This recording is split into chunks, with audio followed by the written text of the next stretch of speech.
अस्सलाम friends, welcome to my channel. आज मैं आपको बताऊंगा कि डिजिटल मार्केटिंग के लिए किस किस्म का माइंडसेट चाहिए होता है। तो आइए शुरू करते हैं। इसमें जो है ना, सबसे पहले आपको पीपल्स का बिहेवियर समझना पड़ेगा। जो आपके सोसाइटी में किस तरह के लोग हैं, क्या है, या आपने पूरी वर्ल्ड को केटर करना है तो उनका क्या है, आप उस किसी भी प्रोडक्ट को किस तरह लेके चल सकते हैं, वहाँ पे क्या चलता है, और मतलब वो किस नाम से चल सकती है, और जो है उसमें किस किस्म की उसकी डिज़ाइनिंग होगी, उसकी पैकेजिंग किस तरह की होगी। तो जो कि वहाँ पर उन एरियाज़ में, जिन जिन एरियाज़ में आप, जैसे फ़र्ज़ किया पाकिस्तान में कोई चीज़ आप प्रोडक्ट बेचना चाहते हैं, या इंडिया में बेचना चाहते हैं, या दूसरे मुल्कों में, तो वहाँ पर कौन सी किस किस्म की वो चीज़ जो है वो चलती है। फिर उसमें वैल्यूज़, क्रिएटिंग वैल्यूज़ जो है आपको पैदा करनी पड़ेंगी, ताकि वो जो उससे आपके क्लाइंट्स जो हैं वो बढ़ें, या क्लाइंट्स, नए क्लाइंट्स जो हैं वो बने। इसके अलावा जो है आप जो दिमाग में आपने बात रखनी है सबसे अहम, वो है प्रॉब्लम सॉल्विंग। कोई किसी का जो कोई ऐसी प्रोडक्ट है जिससे कि मसला कस्टमर का सॉल्व हो रहा होगा, तो वो जो है उस प्रोडक्ट की तरफ आएगा। तो उसको जब आप एडवर्टाइज कर रहे होंगे तो उसमें आपने ये चीज़ें बतानी होंगी कि इससे आपके ये मसाइल हल होंगे।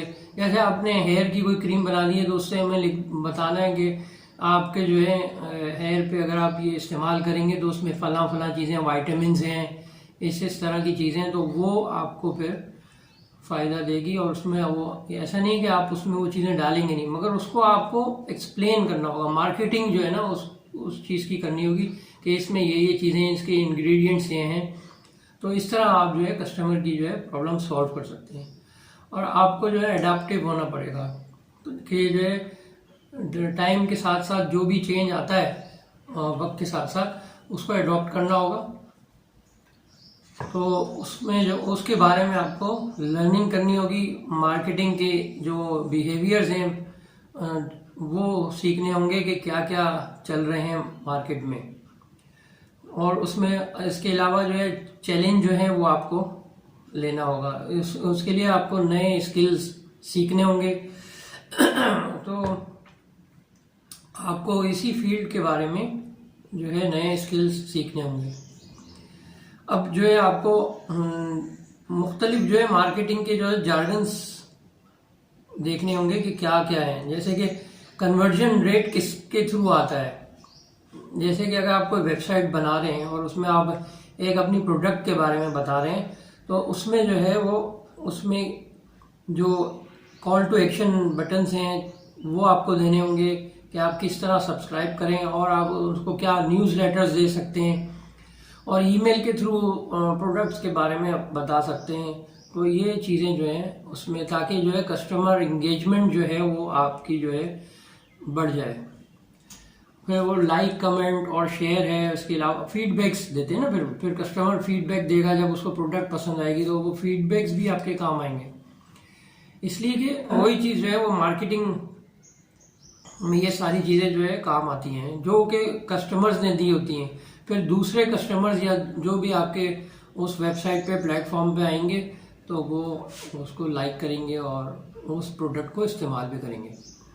इसी तरह इम्प्रेशंस हैं, काउंट ऑफ द नंबर्स हैं कि कितने वक्त के साथ कितने इम्प्रेशंस आ रहे हैं, और कोई भी हो, मतलब क्लिक्स आ रहे हैं आपके उस पर। तो ये सारी चीज़ें भी जो है वो काउंट होती हैं। फिर रीच जो है कितनी है, काउंट के कितने लोग आते हैं, उसमें क्या इम्प्रेशन आपने रिसीव किए हैं, और उसके हिसाब से फिर आप अपने प्रोडक्ट को देख सकते हैं कि हाँ, ये प्रोडक्ट इतनी चलेगी कि नहीं चलेगी। जिसके बारे में जो हमने एडवर्टीजमेंट की है वो सही थी कि नहीं थी, वो उसके बारे में हमें डिटेल्स पता चल सकेंगी। फिर ऐसे टॉपिक्स और पेजेस बनाए जाएं, वेब पेज बनाए जाएं जो कि कस्टमर्स को केटर करते हों और उनके इंटरेस्ट को जो है वो ज़्यादा केटर करते हों। फिर ट्रेंडिंग टॉपिक्स को देखा जाए कि उससे जो आपकी जो प्रोडक्ट्स हैं उनके कॉम्पिटिटर्स कौन हैं, और उसमें जो ट्रेंडिंग चल रही हैं आजकल, वो उससे आप कॉम्पीट करने के लिए, उसी लेवल पर जाने के लिए उसको देखें कि वो ट्रेंड पे किस तरह आया, उसको किस तरह लोग जो है इतना लाइक कर रहे हैं। तो उससे मैचेबल आप मटेरियल भी बना सकते हैं अपनी प्रोडक्ट के लिए जो एडवर्टाइजमेंट बना रहे हैं आप। फिर सेंटिमेंट्स आपको डालने होंगे उसमें, जो जज्बात होते हैं वो आपको बयान करने होंगे, ताकि जो है लोग जो है वो अट्रैक्ट हो आपकी प्रोडक्ट की तरफ।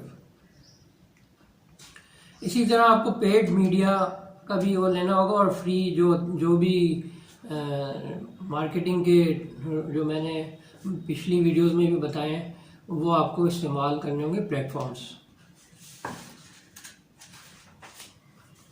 और उसमें सबसे बहुत जो अहम चीज़ है वो अपनी ओन वेबसाइट होती है कस्टमर की।